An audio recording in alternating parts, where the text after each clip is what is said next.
এরকম কথাবার্তা আমরা শুনেছি, টেলিফোন সংলাপ শুনেছি, ওনার বক্তব্য শুনেছি, কিন্তু ওবায়দুল কাদের সাহেবকে মনে হয় দেশের অনেক মানুষ খুব মিস করছিলেন।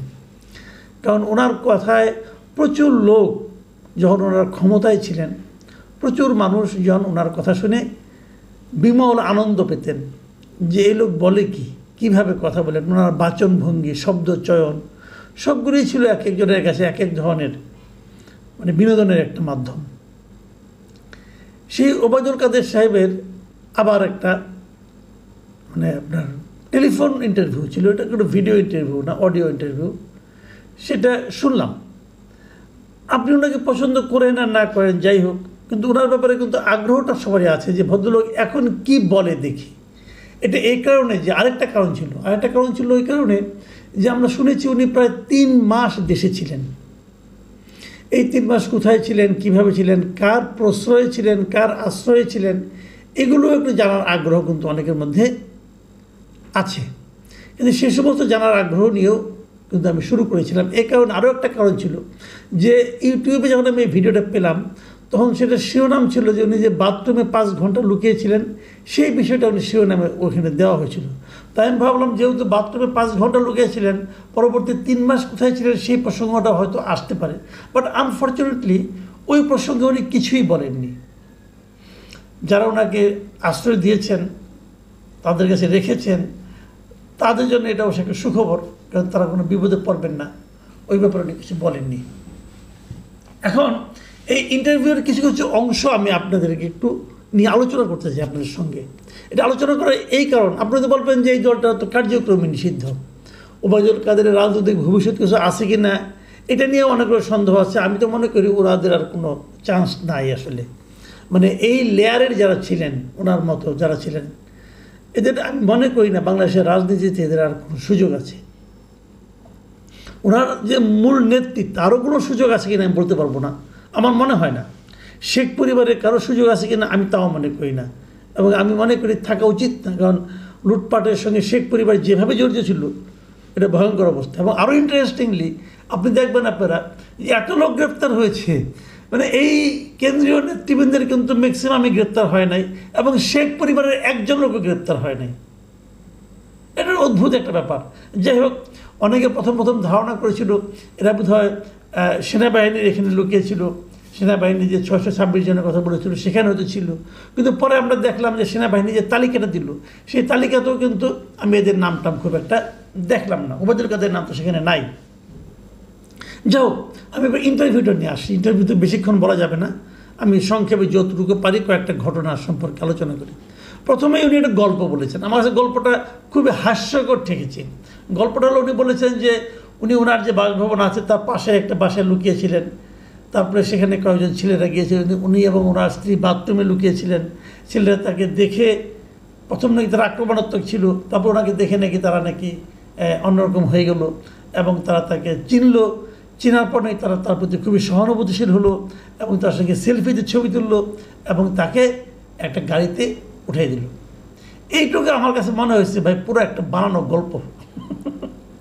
ওই দিন যে পরিবেশ ছিল, ওই দিন যে মানুষের মনে যে ক্রোধ ছিল, সেই ক্রোধ যদি শেখ হাসিনার প্রতি থাকে, শেখ হাসিনার চেয়ে দ্বিতীয় যার প্রতি ক্রোধ ছিল এই লোকটা হলো এই লোকটা, এই ওবায়দুল কাদের। তো তাকে দেখে ছেলেরা ওখানে দিন সেলফি তুলেছে, মুগ্ধ হয়ে গেছে, এটা ইম্পসিবল। এমনকি আমি ছাত্রলীগের, আওয়ামী লীগের অনেক লোকজনের কথা জানি যা নাকি তাদের অপছন্দের শীর্ষস্থানে ছিল ওবায়দুল কাদের। তো 1-2 জন তাকে ভালোবাসতে পারে, কোনো সমস্যা নাই, কিন্তু 7 জনের মধ্যে 7 জনই তাকে কিছু বলবে না। তাকে মাস্ক পরিয়ে, তারপরে ওদের মতো পোশাক পরিয়ে নিয়ে যেয়ে বাইরে করে নিয়ে যেয়ে একটা ইজি বাইকে তুলে দেওয়ার পর দূরে কোথাও নিয়ে যাবে। দূরে কোথায় নিয়ে এগুলো তার বলে নাই, সেটা উনি আর বললেন না। কোথায় ছিলেন, কী সমাচার, ভাই এত সহজ না। ওই সময় বাস্তবতা, আমরা তো দেশে ছিলাম, আমরা জানি। এটা একটা পুরাটা একটা গল্প আমার কাছে মনে হয়েছে। এই গল্পটা খুব একটা মানুষ খেয়েছে বলে আমার কাছে মনে হয় না। আমি কমেন্টও 2 জনকে দেখলাম, অনেকে কমেন্ট করেছেন, এটাকে তারা গল্প হিসেবেই অভিহিত করেছেন। তারপরে যেটা নাকি একটা ভয়ঙ্কর তথ্য, সেটা হলো গিয়া যে উনি বলেছেন উনি যে বাংলাদেশে 3 মাস ছিলেন, এই 3 মাসে নাকি ওনার একটা উদ্দেশ্য ছিল। সেই উদ্দেশ্যটা কি, যে ওখানে থেকে কিছু করা যায় কি না। ওই সময় বিভিন্ন শ্রমিক বিক্ষোভ হচ্ছিল, গার্মেন্টস শ্রমিকদের বিক্ষোভ হচ্ছিল। এইগুলি থেকে উনি ভেবেছেন যে কিছু করা যায় কিনা, মানে এই বিক্ষোভগুলিকে পুঁজি করে উনি হয়তো কিছু একটা করতে চেয়েছিলেন, কিন্তু সেটা পরে দেখলেন যে এটা আর হবে না। ওনার শারীরিক অবস্থাও খারাপ। তবে শেখ হাসিনার সঙ্গে যোগাযোগ করেছেন, তিনি নাকি বলেছেন যে তোমার তো শারীরিক অবস্থা খারাপ, তুমি বাইরে চলে আসো, এবং তারপরে উনি বাইরে চলে আসলেন। মানে বিষয়গুলোকে এত ইজিভাবে উনি দেখাচ্ছেন। তবে মতলব যে একটা ছিল বোঝা গেছে, যে ওই শ্রমিকদের অসন্তোষ, সেই অসন্তোষের পেছনে আবার ওনার ভূমিকা ছিল কিনা, অথবা ওনাদের কারো ভূমিকা ছিল কিনা, সেটা উনি আবার ক্লিয়ার করেন নাই। ওই শ্রমিক অসন্তোষটাকে কেন্দ্র করে উনি কিছু মানে আরও বেশি কিছু একটা করার চেষ্টা করেছিলেন। মতলবটা খারাপ ছিল, বোঝার কোনো অসুবিধা নাই। তো সেই খারাপ মতলব নিয়ে উনি কয়েকদিন বসেছিলেন, তারপরে এক সময় বিদেশ ছেড়ে চলে গেলেন। 3 মাস পরে দেশ ছেড়ে যাওয়াটা এটা তো সহজ না ভাই। দেশ ছেড়ে পালাতে যেয়ে অনেকেই ধরা খেয়েছেন। উনি কীভাবে কোন সীমান্ত দিয়ে দেশ ছেড়ে পালালেন এটা জানার খুব আগ্রহ ছিল, সেটা জানতে পারলাম না। এই দুটো আগ্রহ আমার মেটেনি, উনি কীভাবে পালালেন, আর 2 নম্বরটা হলো কার আশ্রয়ে 3 মাস ছিলেন। আমি মনে করি সরকারের উচিত হবে এটাকে খুঁজে বের করা, যে কার আশ্রয়ে 3 মাস ছিলেন, এবং তাকেও সাজার আওতায় আনা। কেন তাকে আশ্রয় দিলেন এইভাবে? কারণ উনি তখন মামলার আসামি অলরেডি, কাজে এটা তো আর ঠিক হয়নি। উনি নিজের আত্মপক্ষ সমর্থন করেছেন, বলেছেন উনি কোনো মানে ভুল ত্রুটি ওনার থাকতে পারে, উনি বলেছেন ভুল ত্রুটি থাকতে পারে, তবে আমি কাজ করেছি, আমি কোনো চাঁদাবাজি করিনি, কমিশন খাইনি, পার্সেন্টেজ নেইনি। মানে আমার তো মনে হয় এগুলি সবগুলি 100-এর উপরে 150% মিথ্যা কথা। উনি চাঁদাবাজি করেননি, উনি পার্সেন্টেজ খান নাই, কোনো কিছু করেন নাই। ওনার হাতে 30 লাখ টাকা দামে ঘুরে আসে কোথেকে? তো 1-2টা না, অনেকগুলি ঘুরি। ওনার চাল চলন জীবনযাপন যা ছিল ওটা কি তার বেতনে কভার করে? হ্যাঁ, এগুলি মানুষের কী বোঝায় রে ভাই? আপাদমস্তক করাপ্ট একটা লোক, আপাদমস্তক করাপ্ট লোক। তিনি এখন বলতেছেন যে আমাদের একটা ভুল ত্রুটি থাকতে পারে, কিন্তু আমি নির্দোষ ছিলাম। গুরুত্বপূর্ণ যে জায়গাটা, সেই জায়গাগুলো আমি দিয়ে আলোচনা শেষ করি। উনি এই যে একটা আন্দোলন হয়েছে, এই আন্দোলনটাকে উনি স্বীকারই করতে চান নাই। উনি ওনার এই বক্তব্যে আন্দোলনটাকে অভিহিত করেছেন একটা ষড়যন্ত্র হিসাবে। বলছেন এটা ছিল একটা লুটপাটের অভ্যুত্থান, এটা ছিল একটা ষড়যন্ত্র। এই বিষয়টা হলো গিয়া আমি মনে করি পুরো জাতিকে উনি অপমান করার চেষ্টা করেছেন। আমার ধারণা যে এই আন্দোলনটা, আমার বিবেচনায় এটা একটা স্বতঃস্ফূর্ত গণ অভ্যুত্থান ছিল, যাতে দেশের আপামর জনগণ জড়িত ছিল। দেশের আপামর জনগণের যে অংশগ্রহণে যে আন্দোলনটা হয়েছে, সেই আন্দোলনের ফল কি হয়েছে না হয়েছে সেটা কিন্তু আলোচনা করছি না আমি যে আন্দোলনটা ইটসেলফ, ওই সময় আন্দোলনটা ছিল একটা স্বতঃস্ফূর্ত জনগণের অংশগ্রহণমূলক আন্দোলন। সেই আন্দোলনকে উনি বলতে চাচ্ছেন এটা ছিল একটা ষড়যন্ত্রমূলক ঘটনা। এটা বলার মাধ্যমে এই লোকটা যে এখনও গণবিচ্ছিন্ন, এই লোকটা যে এখনও সাধারণ মানুষের সেন্টিমেন্টটাকে টাচ করতে পারে না, এরা যে কেউ পারে না আসলে, এটা আরও একবার প্রমাণ হলো। এই দলকে আগামীতে কে কীভাবে গ্রহণ করবে এটা বলা কঠিন। তবে আমি একটা কথা মাঝখানে বলে নেই, এই বাংলাদেশের না রাজনীতিটা বড় অদ্ভুত, আপনি মিলিয়ে নেবেন। যখন কোনো দল জিতে আসে ইলেকশনে, যখন কোনো সাধারণ মানুষ একটা দলকে সমর্থন করে অথবা ওই দলকে ভোট দেয়, আমার কি ধারণা জানেন? আমার ধারণা কেউ ওই দলটাকে ভালোবেসে ভোট দেয় না। মানুষ কী করে, কি অপর একটা দলকে ঘৃণা করে, ওই ঘৃণার ফল হিসাবে এই দলটা ভোট পায়। মানে এই দলকে যখন ঘৃণা করে তখন বিদল ভোট পায়, আবার যখন বিদলকে ঘৃণা করে তখন এ দল ভোট পায়। মানে এটা হলো নেগেটিভ ভোট। কারণ বাংলাদেশের মানুষ এখনও ভালোবাসার মতো কোনো দল পায়নি।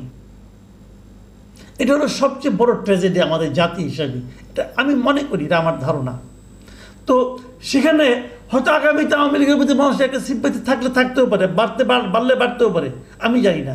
কিন্তু 5ই আগস্টের সময় যে ঘটনাটা, ওই ঘটনাটা যে আওয়ামী লীগের ভুল ছিল, এই কথাটা যতদিন পর্যন্ত আওয়ামী লীগ স্বীকার না করবে, ঘটনা মানে ওই দিনের ঘটনা না, এর আগের ধারাবাহিক 3টা নির্বাচন যে আওয়ামী লীগ অন্যায় করেছে, এই জাতির সঙ্গে অন্যায় করেছে, মারাত্মক অন্যায় করেছে, জাতিকে নির্বাচন থেকে বঞ্চিত করেছে, এই ভুলগুলি যতদিন আওয়ামী লীগ স্বীকার না করবে ততদিন পর্যন্ত আওয়ামী লীগের পক্ষে এই দেশে আবার এসে রাজনীতি করার চেষ্টা করাটা আমি মনে করি একটা অসম্ভব ব্যাপার হবে। যাই হোক, তারপরেও উনি শেষ ভাগে বলেছেন উনি নাকি আশাবাদী। উনি আশা করছেন যে শেখ হাসিনা বাংলাদেশের আবারও প্রধানমন্ত্রী হবেন, ওনারা আবার ফিরে আসবেন, এবং উনি এই ব্যাপারে শতভাগ আশাবাদী। এখন ওরা আশাবাদীর কারণ যেটা উল্লেখ করেছেন সেটা ওইটাই, এই যে নেগেটিভ এই যারা আছে সরকারে তাদের প্রতি মানুষের আস্থা কমতেছে, অতএব তারা আসবে। ভাই এত সহজ না, এত সহজ না, এটা একটু সময় লাগবে। আমি একদম উড়িয়ে দিচ্ছি না, কিন্তু আপনারা যতক্ষণ পর্যন্ত এই নেতৃত্বের মধ্যে আছেন, আওয়ামী লীগ বলতে যতদিন মানুষের চোখে শেখ হাসিনা, শেখ পরিবার অথবা ওবায়দুল কাদের অথবা হাসান মাহমুদ এই লোকগুলোর চেহারা ভাসবে, ততদিন পর্যন্ত আপনারা ক্ষমতায় আসার জন্য, ফিরে আসার জন্য আপনারা আশাবাদী হতে পারেন, কিন্তু এই আশাবাদের কোনো ভিত্তি আছে বলে আমি ভাই মনে করি না, এটা সম্ভব না। তবে ওই যে ভুলের ব্যাপারটা, সেই জায়গাটা উনি একটা অদ্ভুত যুক্তি দিয়েছেন। উনি বলছেন যে আমি তো ভারতে বসে আছি, আমি ভারতে বসে কোনো ক্ষমা চাইব, দেশে যে ভুলে যেন ক্ষমা স্বীকার করবো। তাহলে আপনি তো দেশে 3 মাস ছিলেন, তখন চাইলেন না কেন?